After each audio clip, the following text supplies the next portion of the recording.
buenas a todos, bienvenidos a Lured Fishing, un martes más, otro vídeo de preguntas y respuestas, es el séptimo ya, así que os agradezco muchísimo que os intereséis tanto en este tipo de vídeos y que dejéis tantas preguntas en los comentarios, así que os animo a seguir haciéndolo para que cada martes siga habiendo vídeos de este tipo. Y sin más vamos a entrar ya en materia, voy con la primera pregunta que es de Chedei Castellano, que me pregunta si prefiero señuelos rígidos o vinilos, cuáles me gustan más. Bien, por lo general me gustan más los señuelos rígidos, aunque eso no significa que sean los más efectivos. Ya lo he comentado muchas veces que no siempre busco la efectividad, sino que después de tantos años de hacer spinning sé más o menos qué señuelos funcionan, qué no, cuáles funcionan mejor, cuáles funcionan peor.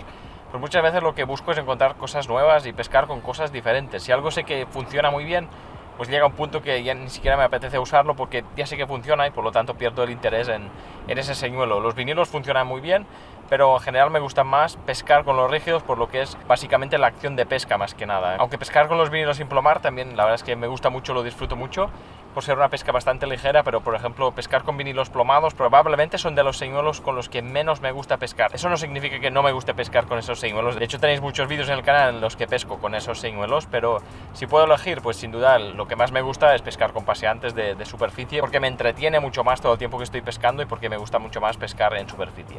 Y hay una pregunta relacionada prácticamente la misma, que es de Alex Suriaga, que me pregunta si me parecen en rock fishing más efectivos los señuelos rígidos o los vinilos. Pues más de lo mismo, creo que los vinilos son más efectivos, pero paradójicamente por eso me gusta más usar los rígidos, porque se complica un poco todo y te exigen más a ti en cuanto a manos, en cuanto a tener que mover el señuelo para que el señuelo parezca algo más natural, siendo totalmente rígido y por lo tanto nada parecido en ese aspecto a las presas reales de los peces normalmente. Por lo tanto, bueno, la efectividad depende también del tipo de peces que estemos pescando, etcétera, y de la zona, pero sin duda los vinilos son muy efectivos. Sigo una pregunta de Chibo-san que me pregunta: ¿cuánto tiempo tardo en cambiar de señuelo si veo que no me está funcionando? Bien, esto depende mucho del señuelo que esté utilizando y esto va muy en relación a casi todo lo que hago mientras pesco, que está relacionado básicamente con mi experiencia, con lo que me ha ido pasando con el tiempo en mis jornadas de pesca. O sea, a veces hay señuelos que no me funcionan durante mucho rato, pero no los cambio porque sé que funcionan, o sea, que sé que lo que falta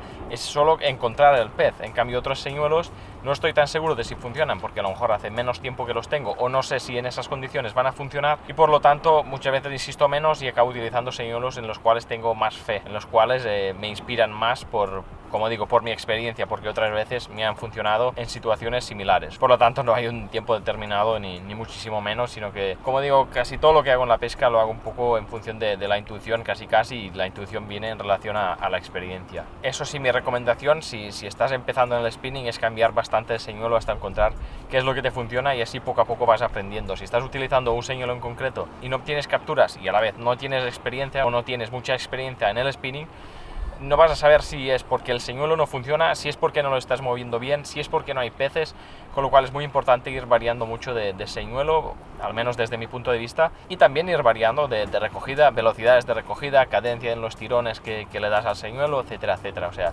todo lo que se te ocurra, muchas veces, por no decir siempre, probando, es como conseguimos resultados o como mínimo como conseguimos aprender.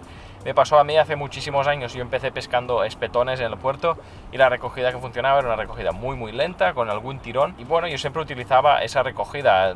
De hecho, los primeros años, al no haber nada de información sobre el spinning, siempre utilizaba esta recogida porque ni siquiera me pasaba por la cabeza que hubiera otras especies de peces que podía capturar desde costa a spinning. Bueno, una anécdota que me pasó una vez es que era en septiembre, de cuando aquí tenemos muchísimos peces aguja, normalmente depende del año, pero en una de mis jornadas de pesca había muchísimos peces aguja saltando todo el tiempo, lo que indicaba evidentemente que los estaban atacando. Yo estaba haciendo esa recogida lenta que me funcionaba tan bien para los espetones y no obtenía ningún resultado. Estaba lanzando dentro de los bancos de agujas que estaban saltando, o sea, los estaban atacando en ese momento y no obtenía ningún resultado, hasta que en una de estas, más bien por estar enfadado, empecé a recoger a todo lo que podía de rápido, como digo, sin ningún sentido, y justo ahí obtuve una picada. Ni siquiera me lo creía, pensaba que habían echado una bolsa de plástico o algo, y al final resultó ser una serviola. Son peces que normalmente pican recogiendo muy rápido, algo que evidentemente en esos momentos no sabía y que descubrí justo ese día.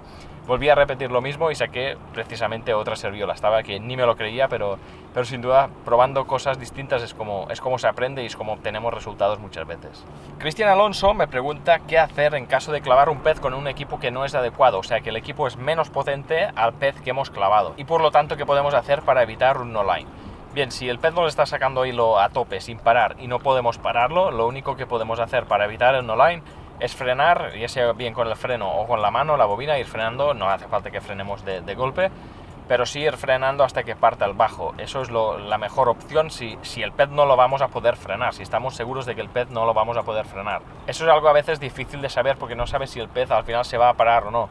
Si tú llevas el carrete bien lleno de hilo, con lo cual normalmente vas a llevar mínimo 150 metros de hilo, son muchísimos metros para la mayoría de peces, aunque sea bastante grande. Quitando atunes o bacoretas, que son peces que realmente tiran muchísimo, están fuera un poco de lo que es normal, pero si no, normalmente el pez se va a parar, aunque lo claves con un equipo de rock fishing. Si clavas un palometón de 5 kilos con un equipo de rock fishing, te va a sacar muchísimo hilo, pero muy probablemente se va a parar. Si llevas solo 150 metros de hilo, muy probablemente el pez se va a cansar antes de vaciarte. Todo depende un poco del equipo, pero como digo, si el no-line es inevitable, lo más sensato es apretar el freno hasta que parta el bajo, así el pez solo se va a llevar al señuelo, o si tenemos suerte se va a abrir un anzuelo y lo vamos a recuperar, pero al menos no nos vamos a quedar sin hilo. Es algo que intenté hacer con un atún precisamente una vez, que me pilló con un equipo un poco demasiado ligero, y al final, bueno, tuve la suerte, entre comillas, de conseguir pararlo, conseguí parar el atún. Lo que pasa es que después de unos 5 minutos de estar parado, sin hacerme carreras, porque ya había apretado muchísimo el freno, lo había apretado a saco, en plan, voy a romper el bajo y ya está, porque justo me habían hecho un online hacía unos días, y bueno, como digo, conseguí pararlo, pero al final acabó partiéndome el bajo, con lo cual, dentro de lo que cabe, no me fue del todo mal, ya que no perdí al menos todo el hilo trenzado. Fran Martínez me hace una pregunta muy interesante, y es cuáles son los errores más comunes que veo en la gente que está pescando con señuelos artificiales, o sea, spinning básicamente. Y bueno, la verdad es que el error más común creo que es bastante sencillo de identificar, y es que la gente suele pescar con equipos sobredimensionados. Tiene su parte lógica, y es que cuando empezamos evidentemente no tenemos una buena técnica. Cuando clavemos un pez no vamos a saber muy bien manejar el equipo, no sabemos muy bien dónde está el límite del equipo, con lo cual no apretamos tanto, y llevar un equipo sobredimensionado a veces nos puede ir bien para sacar un pez que se salga un poco de lo normal, sea un pelín más grande.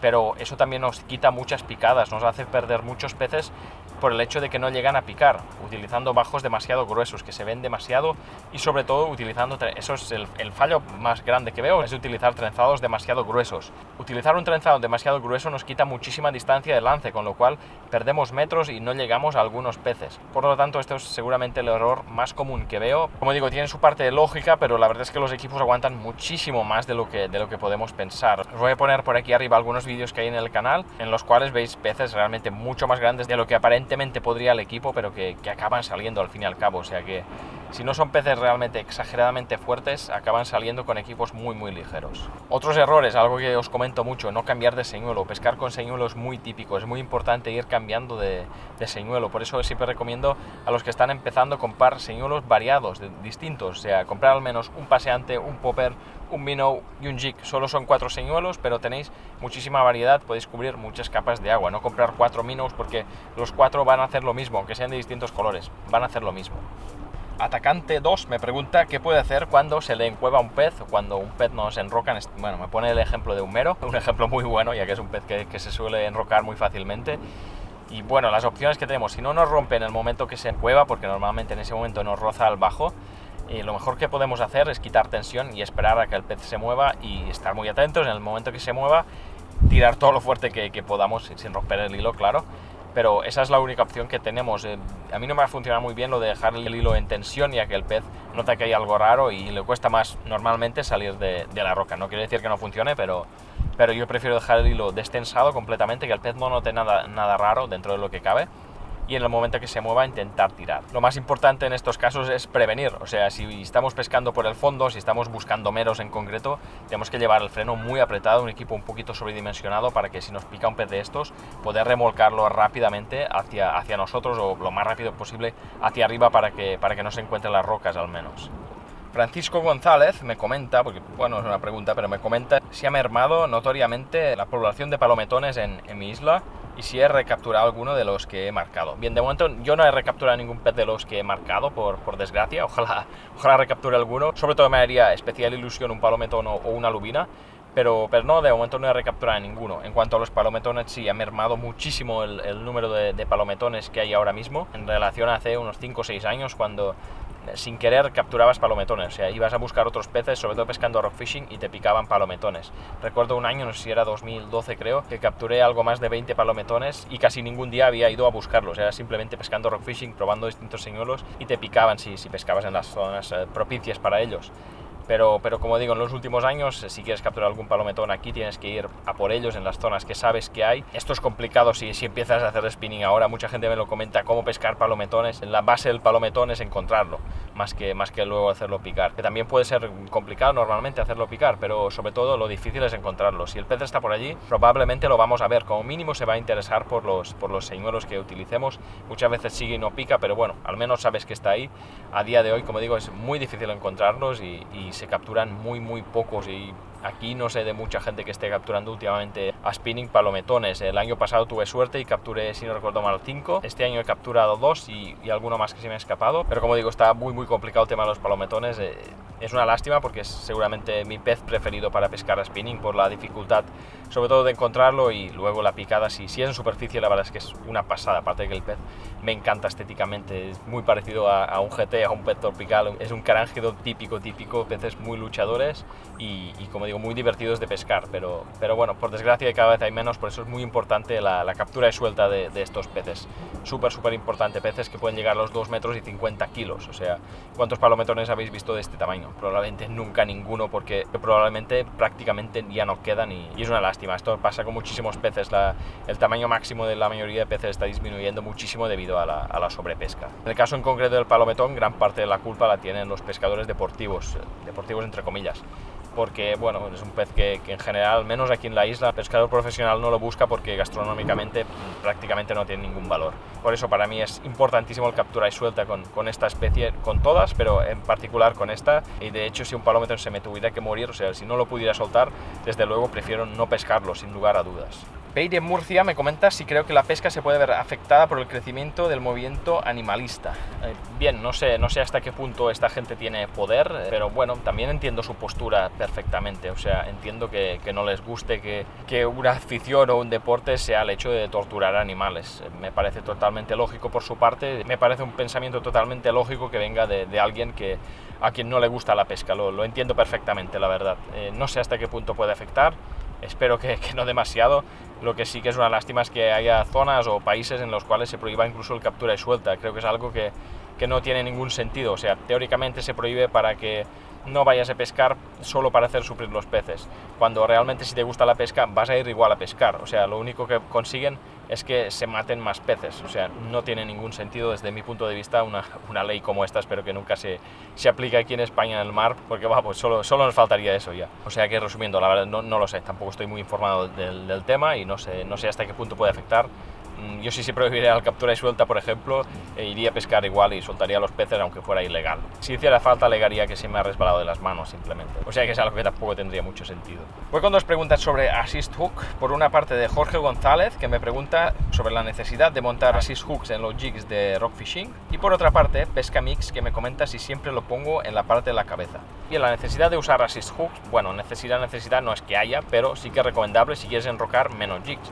Si llevas un triple en la parte trasera, es mucho más probable que lo enroques que si llevas un assist, ya sea en la parte trasera o en la parte de la cabeza, porque hay menos puntas que se pueden enganchar en el fondo, con lo cual básicamente lo uso sobre todo para eso. Por otra parte, lo de ponerlo en la cabeza o en la cola del jig, básicamente la diferencia que veo sobre todo es en los jigs de short slow, que bueno, están diseñados para que muchos peces piquen en la caída, con lo cual si tenemos assist delante y detrás, siempre tenemos tanto en la caída como en la recogida algún anzuelo que está en la parte óptima para que el pez se clave cuando pique. La gracia de ponerlo en la cabeza, sobre todo en los jigs normales, es que sí es un poquito más difícil enrocar el jig, porque cuando toque el fondo, normalmente en la caída del jig lo primero que toca es la parte de la cola, con lo cual si tenemos los anzuelos arriba, si estamos un poco atentos con la caída, podremos detectar enseguida cuando toca el fondo del jig y no dejar que los anzuelos lleguen al fondo o que estén allí el mínimo tiempo posible. El José Mott me pregunta si en los paseantes y popper engancho la grapa a los aros o directamente en el señuelo. Bien, los aros supongo que te refieres al llaverito que llevan delante algunos señuelos. Yo tengo la manía de quitarlo siempre a todos los señuelos. Creo que no tiene demasiada función si utilizas grapa. Tal vez sí si utilizas el bajo directo sin grapa, ya que lo puedes atar allí y así el señuelo tiene un poquito más de movimiento, pero si no, siempre se lo quito. Me parece que no tiene demasiado sentido y es otro punto que podría fallar, con lo cual prefiero quitarlo.